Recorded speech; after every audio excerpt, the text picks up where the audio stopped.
ሰላም ጤና ይስጥልን ተመልካቾቻችን ከአንከር ሚዲያ ዝግጅት ክፍል ያክብሮ ሰላምታችንን እናቀርባለን። በወቅታዊ የአገሪቱ ሁኔታ በአጠቃላይ በአማራ ክልል እየተካሄደ ስላለው የሉና ተጋድሎ የአማራ ፋኖ ብሔራዊ ንቅናቄ የህዝብ ግንኙነት ክፍል ኃላፊ አርበኛ አስረስ ማረ ዳምጤ መስመር ላይ አግኝቻለሁ። በጣም አመሰግናለሁ አርበኛ አስረስ ማረ ዳምጤ። እንደው በቀጥታ ወደ ጎንደር ላመራ ነው። ጎንደር ላይ ያለውን ተጋድሎ በተመለከተ ነው። ምንድነው ጎንደር ያለው አጠቃላይ እንቅስቃሴው?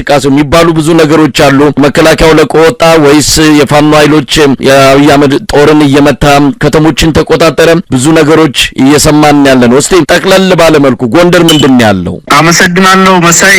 ጎንደር በተለይም በማዕከላዊ ጎንደርና ደቡብ ጎንደር ቀጠና የድርጅታችን ሰራዊት ሁለቱ የጎንደር ጠቅላይ ግዛት እዝና የበላይ ዘለቀ እዝ የሰራዊት አባላት ከሰሞኑ ያደረጉት ተጋድሎ ከአማራ ፋኖ ብሔራዊ ንቅናቄ ምስረታ በኋላ ትልቁ ድል ነው። የድርጅታችንን እውን መሆን እና የፋኖ ሰራዊት አንድነት በድል ማህተም የታተመበት ተጋድሎ ተደርጓል። የተጋድሎ በርካታ 100 ኪሎ ሜትሮችን የሸፈነ ትግል ነው የተደረገው። ከብናት እስከ ስማዳ፣ ከስቴ እስከ ደራ ሐሙሲት፣ ከማሰሮ ደንብ እስከ ደብረ ታቦር ያካለለ ሰፊ ኪሎ ሜትሮችን ሰፊ ጂኦግራፊ የሸፈነ አስደናቂ ተጋድሎ እንቅስቃሴ ነው የተደረገው። አገዛዙ ከዚህ ቀደም ብሎ በተለይ የጥር ወር መጨረሻ አካባቢ ስትራቴጂካዊ የሆኑ ቦታዎችን በተለይ ወደ አዲስ አበባ መሄጃ ይሆናሉ ያላቸውን ቦታዎች በማካለል በዋናነት ሸዋ ቀጠናን ማዕከል በማድረግ በተለይ በሸዋ ኢሊት ፎርሱን ባህር ኃይል፣ ሪፐብሊካን ጋርድ፣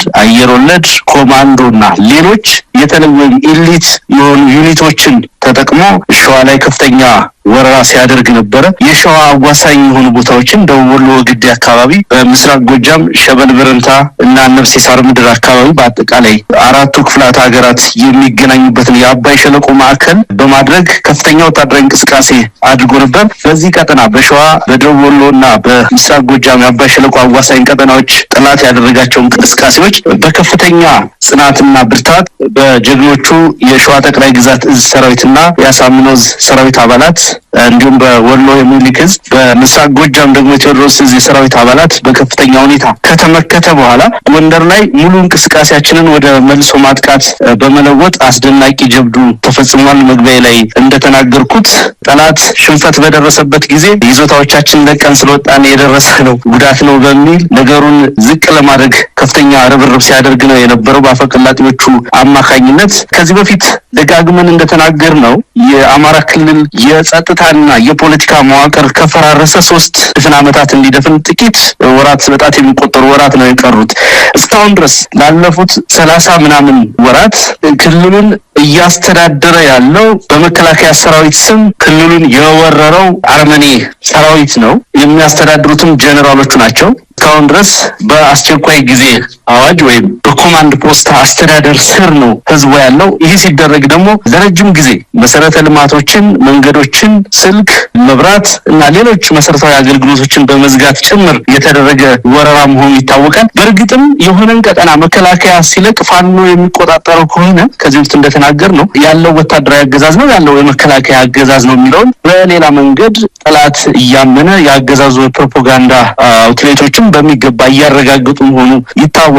ይሄ በአንድ በኩል ይቀመጥና እውነታው ግን በሁሉም ቀጠናዎች በተወሰነ የጠላት መከላከያ ሰራዊት እንቅስቃሴ ቢኖር እንኳን አብዛኞቹ ቦታዎች ላይ ለመከላከል ያመቸናል በሚል ድሽቃዎችን፣ ብሬኖችን፣ ስናይፐሮችን ጨምሮ ከባባድ መሳሪያዎችን ጭምር ስምሪት ሰጥቶ ወረዳዎችንና የወረዳ ከተሞችን ለመጠበቅ ከፍተኛ ጥረት እያደረገ ባለበት ሁኔታ ነው። በጣም ውጤታማ በሆነ ወታደራዊ ጥበብ አማካኝነት እነኚህ በጠቀስኳቸው ወረዳዎች 20 አካባቢ በሚጠጉ ወረዳዎች የድርጅታችን ሰራዊት የወረዳ ዋና ከተሞችን በመቆጣጠር በርካታ ሚሊሻ፣ አድማ ብተናና የመከላከያ አባላትን በመማረክ የሚፈልጋቸውን ወታደራዊ ኢላማዎች ላይ ብቻ ያነጣጠረ በጠላት ላይ ብቻ ያነጣጠረ ጥቃት በማድረስ የደቡብ ጎንደር ዞን ዋና ከተማ ደብረ ታቦርን ጨምሮ በብዙ ቦታዎች ላይ በብዙ ጠንካራ የጠላት ይዞታዎች ላይ አስፈላጊውን ወታደራዊ ኦፕሬሽን ተጋድሎ ተደርጓል። ይሄ እንዳነሳውልህ ከድርጅታችን ምስረታ በኋላ ትልቁ ወታደራዊ ድል የተገኘበት በመሆኑ በትክክል በመስዋዕትነትና በድል የታጀበ እንዲሆን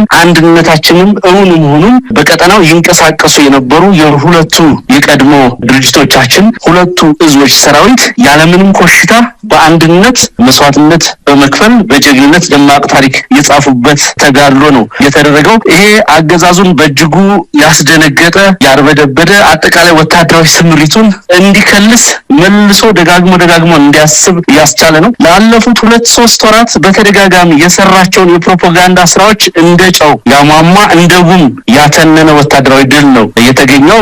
የድርጅቱ ከፍተኛ አመራር በእጅጉ የሚኮራበት የአማራ ህዝብም በእጅጉ የሚኮራበት ተጋድሎ ነው በአጠቃላይ ጎንደር ላይ የተደረገው። አርበኛ አስረስ እንግዲህ ጎንደር ላይ ያለውን አጠቃላይ ሁኔታ ምናልባት በርካታ ወረዳዎች በቁጥጥር ስር ሆነው መዋቅር ሁሉ የመዘርጋት እንቅስቃሴዎች እየተደረጉ ነው ያሉት። የዞኑ ዋና ከተማ የሆነው ደብረታቦርን በተመለከተ የተለያዩ መረጃዎች ይወጣሉ። ቁልፍ የሆኑ ቦታዎችን ፋኖች ተቆጣጥረው እንዳለም የሚነገርበት ሁኔታ ነው ያለው። የክልሉ የሰላምና ጸጥታ ቢሮ እንደዚሁም የከተማው አስተዳደርም የደብረታቦር ማለት ነው መግለጫዎችን አውጥተዋል።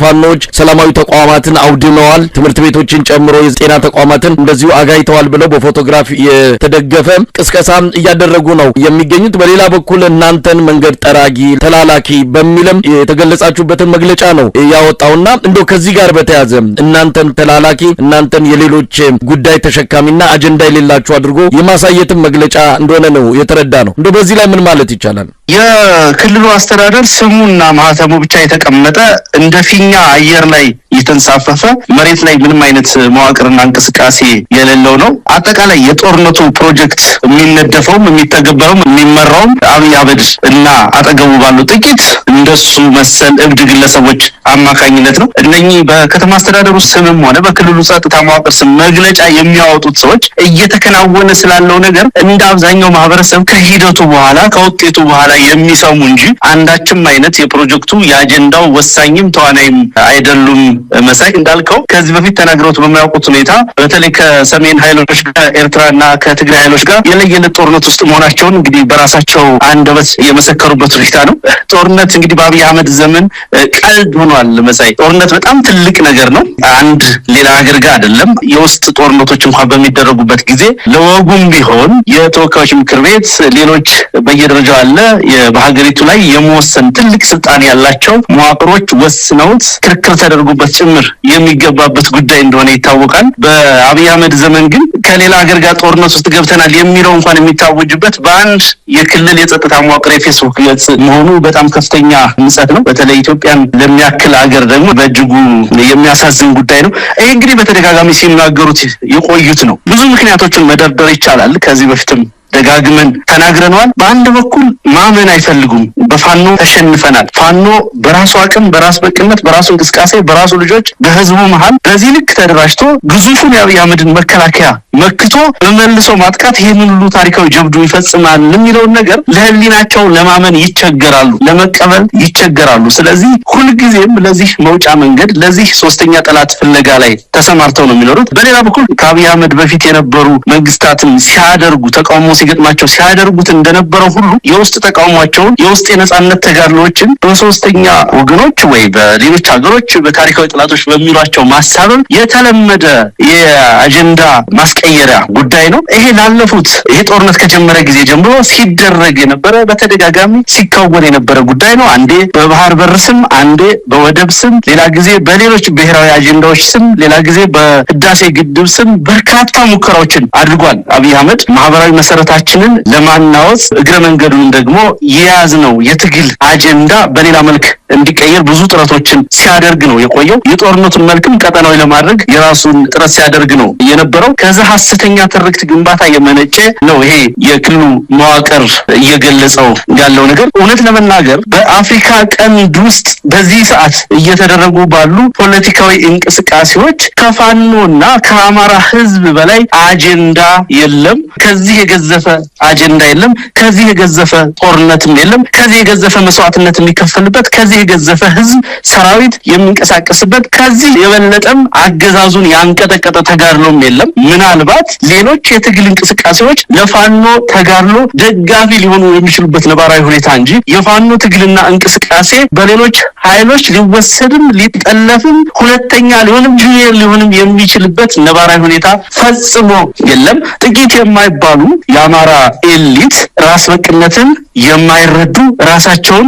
ዝቅ አድርገው የሚያዩ ለዘመናት ለበርካታ አስርት ዓመታት የነበረው በአዴናዊና የሁለተኛነት የአጀንዳ ተገዥነት አስተሳሰብ ተጠቂ የሆኑ ኢቭን ከጠላት አሰላለፍ ውጭም ያሉ ይሄንን ጉዳይ በጥርጣሬ ሲያዩ እመለከታለሁ። እውነት መስሏቸውን ትርክቱን ሲጋሩ ተታዘባለሁ አልፎ አልፎ። ይሄ የትግሉን ባህሪ ካለ መረዳት ነው። አብይ አህመድን ማንኮታኮት የጀመርነው የመጀመሪያዎቹን ዙ23 ሞርተር ድሽቃዎች ብሬኖችና ሌሎች የቡድን መሳሪያዎችና ተተኳሾችን ኢቭን ኮሎኔሎችን ጭምር መማረክ የጀመርነው በ2015 ሐምሌ ጦርነቱን በለኮሰ የመጀመሪያዎቹ 2 ሳምንታት ውስጥ ነው። ያንን ጀብዱ የፈጸመ የፋኖ ሰራዊት ላለፉት 30 ምናምን ወራት ያገኘውን የካበተ የውጊያ ልምድ፣ የካበተ የአመራር ሰጭነት ልምድ፣ የካበተ የፖለቲካ ተሞክሮ በዛው ደግሞ አንድ ወጥ ድርጅት መስርቶ የሌሎችን አጀንዳ ሊቀበል የሚችልበት ነባራዊ ሁኔታ የለም። አገዛዙን ማሸነፍ እንደሚቻል ክፍለ ጦሮችን በመደምሰስ ሬጅመንቶችን